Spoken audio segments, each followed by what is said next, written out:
কি বাজার? আমার তো সরকারি চাকরি হয়েছে। কি কস বাজার? তোর আজকে বল সরকারি চাকরি পাইছে রে। লা লা লা লা লা লা লা লা লা পড়ালেখাটা একটু করিস, ঠিক আছে? লা লা লা ফুলা আমার সরকারি চাকরি পেয়েছে, চাকরি পেয়েছে। কিরে, তোরা এরকম নাচতেছিস কে শয়তানের মতো? আমার পোলা সরকারি চাকরি পাইছে, প্রথম মাসের বেতন দিয়ে ঘর পাকা করবো। লা লা লা লা লা লা দ্বিতীয় মাসে টাকা দিয়ে ট্রাক্টর কিনবো।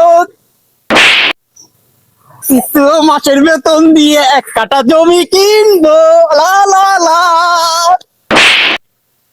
আমার মারোকে ওর সওয়াল সরকারি চাকরি পাইছে, প্রতি মাসের বেতন দিয়ে খালি এদিক ওদিক টাহা উড়াইতেছে। তুই কি বাল করলি ঘোড়ার ডিম? শালা তুই যত সব নষ্টের গোড়া। देखा आपने लापरवाही का नतीजा है। ওরে আমার বাজার